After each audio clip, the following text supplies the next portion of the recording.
anio isika dia iresaka momba ny fiarovana ara sosialy. Loha hevitra mbola zary manjavozavo amin'ny maro. Angamba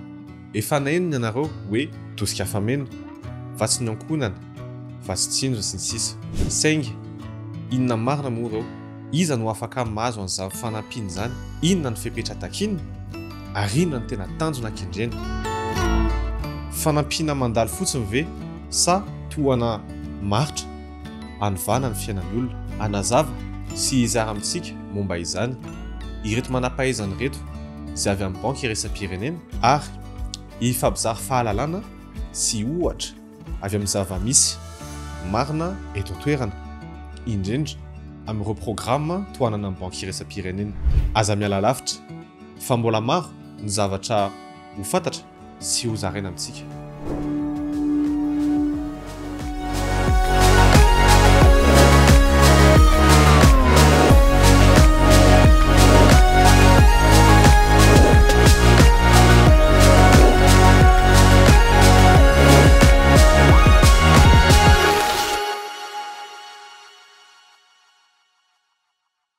Androany dia faly mandray an'ny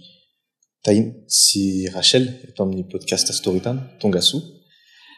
Ny zavatra ho resantsika androany moa zany dia mikasika ny fiainana ara-tsosialy.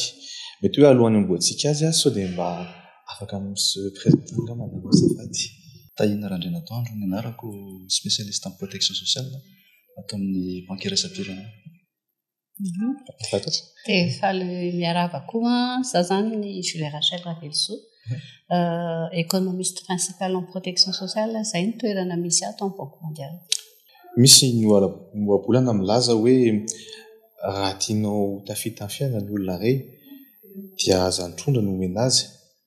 fa arato. Ny fanontaniako voalohany dia hoe momba ny fiainana ara-sosialy dia hoe manome an'ilay arato mba ahafahan'ny olona hivoarana amin'ny fiainana ve sa tonga dia avy dia ilay trondro? Ratsy sao trondro izany voalohany zany. Izay zany ilay fanontaniako. Mety ny trondro ny hitan'ny olona. Fa ny tena marina zany ny manome arato ny tena atao. Fa tsy midika hoe tsisy trondro ilay izy. Azavaiko kely zany hoe inona aloha zany ilay tena atao hoe fiainana ara-tsosialy. Ilay atao hoe fiainana ara-tsosialy ny tena atao eto Madagasikara aloha zany dia manome araton'aina. Dia raisiko amin'izay hoe arato izay ny arato zany raha raisina mba olona dia ohatranao fiarovana ny olona tsy enjera amin'ny tany. Raha ohatra zany ianao menjera zao dia atsiko arato eto dia mba mitaty anao. Dia ny dikan'ilay araton'aina zany dia fiarovana ny olona tsy hikorosofahana ray izay. Dia manampy anazy koa nefa raha mahita ny arato tsika dia rehefa atao amin'ny arato ny olona ka mienjana tsara ny arato dia afaka miomana tsara izy dia afaka misaoty dia mandeha lavidavitra kokoa. Dia izay zany ny atao hoe araton'aina.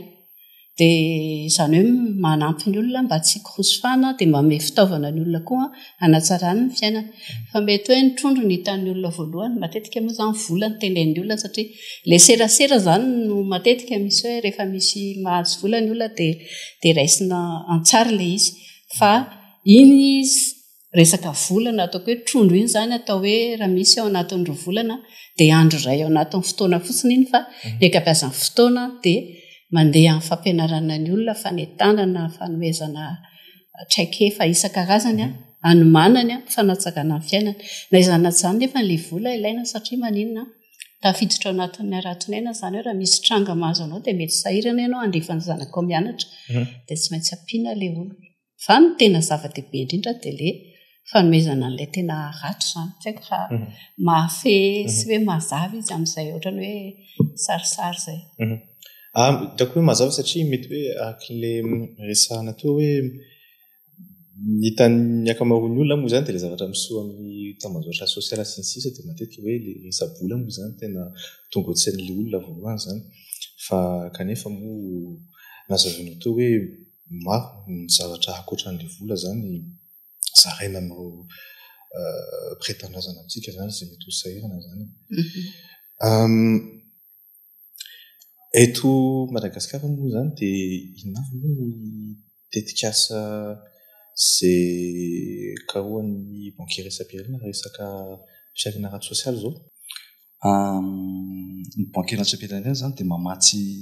ny fitondrana, mamatsy ny fanjakana amina tetikasa ara-taonaina anankiray efa nanomboka tamin'ny taona 2012 2013 akory ary efa nanomboka izay famatsiana ny fanjakana izay amina fametrahana ny ataoko hoe programan'asa fiahiana ara-tsosialy eto Madagasikara. Dia izy io zany natokana isitrahan'ireo olona tokantrano tena marefo indrindra eo amin'ny fiarahamonina. Dia ny misy programan'asa roa ngezabe zany tena ataoko hoe vatsian'ny banquier Ratsapirina dia anankiray ilay atao hoe vantsinakaonana no hamantarantsika anazy, vantsinakaonana sy ilay asa avitra mirindra. Ireo programan'asa ireo zany dia natao hisotrotan'ny olona, hialan'ny olona amin'ilay fahasahiranana lalina aloha voalohany. Dia mandritra ny fotoana voafetra zany izy no anatin'io dia rehefa miala an'ilay programan'asa zany izy dia atao hoe manana an'ilay traikefa ara-teknika, manana ihany koa ilay fomba mijery lavitra. Izany hoe hovaina mihitsy zany ny fomba fisainana satria ny zavatra hita amin'ny fikarohana amin'ny firenena iasan'ny banquier Ratsapirina dia hoe ny tokantrano anankiray na ny olona anankiray rehefa tena latsaka anaty fahantrana lalina dia tsy misokatra intsony ny fomba fijeriny, tsy manana ny hoe inona no ataoko rapitso, ahoana ohatrohatra ny ahoana afaka herintaona, roa taona, telo taona. Dia izay zany ny voalohany atao hoe hiasana ao anatin'ilay tokantrano misitraka, sokoafana ny fomba fijeriny dia avy eo koa amena izay traikefa izay izy fampianarana be da be ny ao anatiny amin'ny resaka hoe ahoana ny fitaizana ny ankizy satria ny ankizy no ataoko hoe taranaka faramandimby andimby an zareo anerinany. Eo koa ny resaka fifandraisan'ny mpivady dia eo ihany koa ny resaka fomba fisakafoanana satria itsika malagasy manko rehefa jerena dia tsy dia mahay misakafo loatra ara-pahasalamana dia ampianarana zany zareo ho an'izay sakafo eo am-pelantanana izay misy eo amin'ny toerana na ny ambanivohitra ianao na dia andrenivohitra dia ampianarana hoe mba sakafo maro loko no hoanina fa tsy dia hoe vary foana na mangahazo foana na katsaka foana fa mba afangaro amin'izay zavatra misy eo toerana. Izay zany mandritra ny herintaona io zany no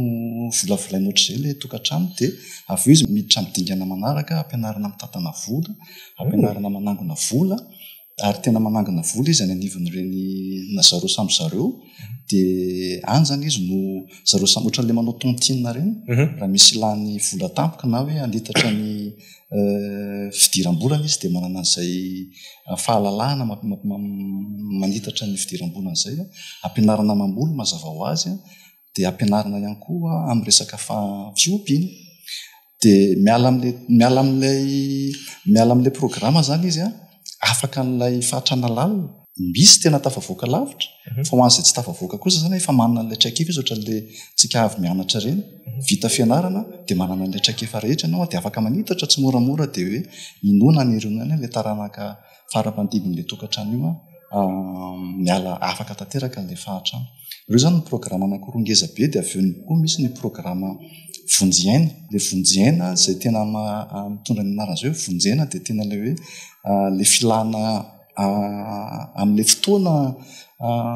andalovan'ilay tokantrano iny no ezahana omena ilay fanampiana ahafahany zareo miatrika an'izay mety hoe ankizy mialan-daharana na hoe ohatra hoe olona marary tampoka tamin'ireny covid ireny zao no tena nalaza dia tamin'ireny zany maromaro ihany ny tokantrano hoe narary mafy dia ilay inona moa izy teo ilay fanampiana tao anatin'izay fiahiana ara-tsosialy izay no namonjy ilay olona tao anatin'ilay tokantrano.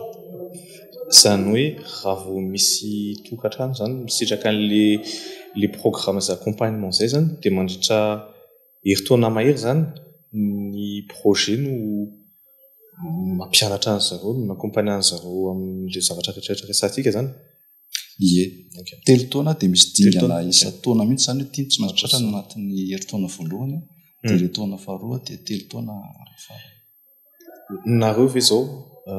efa nahita ohatrany hoe fianakaviana iray izay mety faran'izay sahirana tamin'ny zareo nanomboka nisitraka amin'ny tetikasa ireo dia taorianan'izay 3 taona izay mba aza atao hoe fa mba mihena ataoko hoe normal zany mba zany hoe mba tafavoaka an'le fahantranoana lalina zany. Ia, be dia be zany ny atao hoe azo alaina ohatra satria le tetikasa ataoko hoe amin'izao fotoan'izao izy zany manerana ny région eto Madagasikara tany am-boalohany izy anakenina fotsiny fa betsaka zany betsaka na ny teto Antananarivo na ny tany amin'ny faritra hafa ohatrany maka sy hoe olona tena sahirana mihitsy nefa navita natafita ny zanany afaka baka izay zavatra tsy noeritreretiny mihitsy zany hoe afaka anampy any zanany izy ho tonga amin'izany tanjony izany. Dia ao koa ny mahavita hoe mahavariana antsika raha ohatra ny tantarana hoe ny sasany amin'izareo ireo hono lasa fournisseur any amin'ny skor. Dia mahavariana zany raha eritreretintsika hoe olona tena sahirana fa volavolaina izy zany anana tetikasa dia ampiana izy dia isaky ny fantany hoe isaky ny izao no mahazo vola mety hoe vola kely le azony fa ny tena zava-dehibe zany dia fantany hoe eto mahazo vola dia izao ny ampiasako an'ity ampiasaiko ato amin'ny mety ny ampahany ty napiako kely ny tokantranoko ny ampahany amin'ity anaovako an'ilay tetikasa. Dia misy ny lasa fournisseur eny amin'ny skor misy manao fournisseur indreny asa tanana ara-malagasy manao poketra rafiasy ihany reny tsara tarehibe ny zavatra azon'zareo satria vitan'zareo satria sady nahazo traikefa izy mianatra no mahavita mamorona. Misy koa nahavariana izay olona zay lasa izy lasa nanao ahoana moa zany fournisseur na pépinière mavita pépinière be dia be mihitsy izy dia izy ny fournisseur na olona tsy eritreretinao zany mame ohatra isan-karazana hitantsika fivelaran'le zavatra vitan'le olona zany. Zareo zany mety hoe mibetsaka indrindra moa zany any ambanivohitra fa tsy voatery mijanona amin'ny hoe fambolena fa tena manana tetikasa mihitsy izy zany. Dia raha ohatra tsika zao ohatra hoe ny fidy moa zany mpanatateraka ny fotony raha ohatra tsika zao mandeha amin'ny site web ny fidy ao dia ao zany efa misy ataon'zareo histoire de succès ny fiteny azy raha ohatra tsika te ahita zavatra maromaro mandeha makany atsimo ianao dia hitanao koa zany hoe tanjo nafinaritra be hoe le ramatoa ahoana moa zany Clémaina fa nefa nisy niezaka mafy izy hoe izay vola kely azoko eto natafitako ny zanako sady natafita ny zanany izy no afaka niompy akoho dia nivelatra tsy nijana tamin'ny akoho fa nitombo betsaka zany le izy fa zany ohatra fa ny banque koa zany banque mondiale manao ny évaluation d'impact dia zany ohatrany hoe zany zao illustration fa rehefa tena jerevana zany amin'ny évaluation scientifique dia hitanao mipetraka tsara ao daholo zany ny résultat rehetrarehetra. Dia ny résultat eto Madagasikara tsy mifakaizany amin'ny firenena hafa satria ny banque mondiale koa zany zavatra napetraka eto zany tsy Madagasikara rery manao azy ny ainga tany amin'ny Amérique latine tany dia be dia be pays ao amin'ny Afrique ao manao programme ohatr'izao dia misy évaluation d'impact dia hita hoe tsy latsa-danja noho ny reny zany ny résultat eto Madagasikara rehefa mety tsara ny fametrahanao azy dia misy vokany izy. Izay ankizy afaka baka izay resan Rachel izay fa lasa ny andafy zany vitan'zareo efa mpitsitrika tsoa zany mazava ho azy avy any Fianaratsoa dia ao Fianaratsoa koa misy district ataontsika hoe Isandra tsy fantako rehefa fantatrareo district Isandra tamin'ny fidiny tamin'ny voalohany tamin'izay district izay faritra mena fa taty aorianany izy ny afaka tamin'ilay faritra mena ilay district lasa faritra anankiray mamokatra mamatsy vokatra mihitsy azy amin'izao. Tena hitako hoe mainao mitantaran'ireo hoe azo atao hoe success story moa zany tena tsy mila adino marina fa eo ambadika n'ireo tetikasa ireo dia tena misy olona bénéficiaire zany tena ataoko hoe mba miova tanteraka zany fiainan'zareo nohon'ireo tetikasa ireo zany zao tena tsy tokony adino mihitsy zany hoe satria olombelona loatra tsika mpiray tanindrazana amintsika izao zao ohatrany hoe za manokana zao tena hoe faly be maheno hoe misy natafita zaza hoe ohatrany hoe manavita baka lasa fournisseur nefa mety hoe tamin'izany tamin'izany fotoana zany tamin'izareo vao nanomboka nitsiraka le programme zany mety tena na mety hoe le lokan'ny zareo rapitso ary mety efa ohatrany hoe tsy afaka alefany akory zany tsy le saina satria ohatrany hoe sahirana loatra zany dia ny androany ihany aloha ny azy jerena aloha dia ny piso aloha mbola tsy hay hoe ahoana sy ahoana tena mahafinaritra tsika moa samy mahafinaritra fa eto Madagasikara moa zany be dia be ny olona sahirana be dia be ny olona mino ava hoe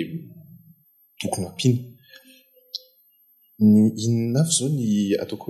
amin'ny teny français hoe ny critères d'éligibilité mba ahafahana ny tokantrano iray na ny olona iray misitraka an'ireo programme ara-tsosialy ireo. Ny misitraka trandrano ao anatin'le tetikasa na le programme an'asa dia ireo tokantrano le lazaiko teo hoe le tokantrano marefo indrindra ao amin'ny fiarahamonina marefo na ao anatin'ilay fahatrana lalina dia misy maridrefy ahafahana mandrefa an'izy ireny misy le atao hoe modèle PMT zay moa zany fanalavanana azy zany proximine test modèle statistique izy io modèle statistique ahafahana mamantatra hoe reto ny olona sahirana indrindra ao anatin'ilay tokantrano. Ny fomba namola volanan'io modèle statistique io dia mampiasa ny données any Madagasikara mazava ho azy. Raha mahita nareo misy ny zao raha mareny amin'ny serasera eny nareo manao ny fanadihadiana eny anivon'ny tokantrano ny Instat. Reny données reny zany no ahodina dia mamoaka an'izay modèle prédictif zay hamantarana hoe aiza ny alaniny na ny toetra ny fahatrano ny tokantrano anankiray. Zay aloha zany ny anankiray io modèle statistique io tsy ny rehetra koa manana accès an'io satria manina moa izy teo raha vao fantatra ny fiodin'le modèle dia manjary tsy mety le fanaovanana an'le olona fa ohatrany hoe formule anankiray zay tazomina ohatrany hoe atao en secret mba ahafahana mba objectif kokoa zany ilay fitsiliana hoe izy le olona tena sahirana indrindra anatin'ny tokantrano. Zay zany ny etape voalohany. Dia avy eo misy etape faharoa zay atao hoe fivoriam-pokom-bolona eny anivon'ny fokotany eny na eny anivon'ny quartier eny. Fivoriam-pokom-bolona eo zany no entanina ny olona tsirairay avy izay mety hoe manana izay mety hoe mitsivalana amin'ny hoe rakoto tsy ohatr'izany ny farom-piaina fa rakoto lamanakatao io na hoe rasoa ngeka tena olona sahirana fa ahoana tsy tafiditra ao anatiny satria le modèle statistique mantsiny amin'ny maha modèle prédictif anazy hoe maminavina dia misy limitiny ihany zany tsy ferana fa misy an'izay dingana zay zany ahafahana manala an'ireny mampiditra an'izay tokony hiditra sy mamoaka an'izay tokony hivoaka dia avy eo ny fara manampy an'ilay izy dia misy an'ilay fahafahan'ny olona rehetra mametraka fitoriana raha ohatra ka hitany hoe raha ohatra izy ohatra ka tsy te hanangana tanana eo anivon'ny fokotany anankiray na fivoriam-pokon'olona anankiray dia afaka mametraka fitoriana izy tsy voatery miteny anarana misy ny numéro vert misy koa ny formulaire afaka apetraka eny amin'ny fokotany fa eo zany no hoe mila fitaizana koa hoe fitaizanan'ny olona andray fitenena raha ohatra ka misy tsy mety eny anivon'ny fokotany efa antranga ve zay ka zay hoe ohatra hoe misy olona tena sahirana fa mety hoe menatra izy angamba na misy ary le numéro vert ary na misy le hoe taratasy azo apetraka any amin'ny fokotany ohatra hoe menatra satria ohatrany hoe misy an'izay hoe tokony tefana hoe zay dignité zay mbola tia nitazomy dia izy mieritreritra hoe raha vao misitraka an'io programme ara-tsosialy io dia sao sanatria hoe tena hoe zay sao dia hoe tsy mety zany sao dia tsy mety efa nitranga ve zay zavatra zay ary inona zao no rehefa mandeha any amin'ny terrain zany nareo dia ohatrany hoe inona mba mety hoe zavatra rehefa miresaka nareo ka hitanareo hoe tena hoe misahirana le olo dia inona avy ny zavatra mety hoe azo ny argument azo metinareo zany anatin'le fifampiresana hoe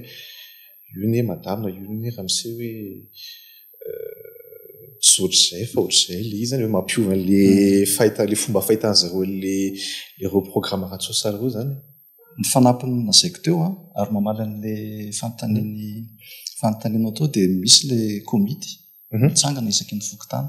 dia ao anatin'ny komity io zany misy solitenan'ny fokotany dia misy solitenan'ny fiarahamonina tokony toy ny mpampianatra na ny infirmiera na ny olo-dehibe ao anatin'ny fokotany dia ireo zany no satria zany komity an'ny fokotany any dia any amin'ny enakelenanivon'ny olona eny dia ireny zany no manatana sy miezaka misokatra ho an'ny tokantrano tsirairay avy manatona izy zany miezaka ataoko hoe mandresy rahatra ohatra ka misy an'izay sakan'izay eny amin'le tokantrano voakasika araka ny lazainao teo. Ia, tsy napiko an'izay koa namany tsy dia nanontany hoe inona rehefa tonga mandeha sur terrain nareo dia ahoana matetika tokoa zany rehefa misy mandeha sur terrain zay vao tonga ny olona zany vao miteny betsaka zany aty Madagasikara mety hoe amin'le hoe ataoko ohatrany hoe malagasy ohatra mbola tsy dia tena betsaka ny samy teny indrindra ianao rehefa mandeha any toerana lavitra fa matetika rehefa ohatrany hoe mandeha aloha mifanentanana amin'ilay programma hoe misoratana arana satria miainga amin'ny fisoratana anarana dia misy mihitsy le karazana olona tenenina hoe rera izy tsy sa amin'ny soratra fa nefany raha ohatra zany hoe tahina komity dia tahina zany tokony afaka manentana anazy na hoe ndao ianao soratana azo atao zay indraindray nefa le olona tsy misoratra fa misy koa ny karazana olona izay tsy matoky an'ilay programma mino fa be dia be mipandry anjara ho natale izy tsy mipankirasam-pirenena eny apriry ihany ohatra zao tsy mety misy hoe ny fikambanana hoe ONG ohatra par exemple azo fatarana ohatra hoe izavy zao ny organisation mandry anjara ao anatin'ny ireo programme ara-tsosialy reo ny tsara fantatra anankiray dia ny hoe ny ministère en population no mandrindra ny sehatry ny fiahiana ara-tsosialy eto Madagasikara dia arak'izay hoe maka an'izay andraikitra fandrindrana izay zany izy dia miezaka ataoko hoe ny anankiray fandrindrana amina resaka faritra iasana fa ny anankiray zava-dehibe ao anatiny koa dia hoe rehefa manome programme anasa ho an'ny tokantrano anankiray ianao dia retsiretsilety ny zavatra tokony ao anatiny ny ataoko hoe ny mpiatrehatra hafa zao anatin'ny sehatra fiahiana ara-tsosialy io dia ao ny UNICEF zao anatiny ao anatiny io ny ao ihany koa ny PAM amin'ny resaka vonjena dia misy ihany koa ny CRS koa manao CRS koa ao anatin'ny mpiatrehatra anankiray izay ataoko hoe ao anatin'ny izay fandrindran'ny ministera izay eo amin'ny 10 eo zareo zany raha ohatra ka amin'izao fotoana izao no ataoko hoe voaisatra eto eo ambanin'izay fiahian'ny ministère en population zay isika zao hoe fa amarana le mpizidantsika fa alohan'izay dia omeko sehatra na ohatsy ny hoe misy teny farana mba tianareo ampiteny amin'ireo manaraka io podcast io mariako fa ny ankamaroan'izy ireo eo alanelany 18 sy 35 ans eo dia rekonareo ny sehatra zany amarana le épisode ihany ny teny anankiray zany dia anankiray hoe Madagasikara anisan'ny firenena manana programma tsara misy taona vitsivitsy firenena tsy 20 ny tonga teto ny visite ny programma Madagasikara ary hatramin'izao zareo ireo dia mbola miresaka amin'ny programma Madagasikara mbola miteny hoe izay dia hijery lalindalina kokoa manana programma tsara zany Madagasikara fa ataoko hoe ny zavatra mety hoe manahirana eto Madagasikara dia be dia be ny tokony ampiana nefa ny eto manana kely eo moa zany tokony hoe ho an'ny fanjakana zany tokony hoe mametraka famatsiana maharitra ny fanjakana izany hoe mandray anjara mihitsy fa tsy hoe mpamatsy vola ihany izay zany zava-dehibe tokony fantatritsika eto hoe manana zavatra tsara tsika fa ilay izy fotsiny zany mbola tsy mahatoraka ny filana angamba tsy haiko tahina raha misy message hafa koa ankoatran'izay ny misy firenena hafa tafita afaka amin'ilay fahatrana na misy firenena koa afaka n'ilay tsy fahampisakafo amin'ny alalan'ny programa fiahina ara-tsosialy amin'ny fampandrosoana ny firenena moa sehatra maromaro mila tonga dia miaraha misehatra zay indrindra mahatonga ny banque RSP-nyreny ohatra manampy amin'ny fanjakana amin'ny resaka électricité, ao ny rano, ao ny fahasalamana, ao ny éducation, ao ny resaka secteur privé dia ao anatin'izay koa ny sehatra secteur protection sociale ary ny mazava-dehibe ny secteur protection sociale firenena-dehibe koa na manana efa mandroso na ny amerikana na ny frantsay manana ny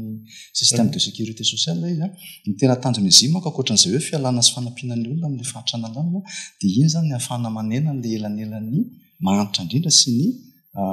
manan-karena indrindra mazava-dehibe an'iny dia zao rehefa iny elanelan'iny ny be loatra dia mikorotana ny fiarahamonina dia miseho daholo ny resaka tsy fandriam-pahalemana eraky ny fokotany ny olona mibetsaka ny olona tsy manana alalana hianatra handrato fianarana dia mazava ho azy lasa ohatran'ny hoe misahirana hatrany le génération le taranaka le tokantrano raha ohatra ka tsy misy n'izay fiahina ara-tsosialy mipetraka izay. Misaotra anareo, misaotra ny Taina, misaotra ny Rachel tamin'ny fifampizarana nataontsika tao. Minao fa be dia be ny lesona ny zavatra vaovao azo raisina anatin'izay fotoana ankehitritsika izay dia mamerina misaotra izany.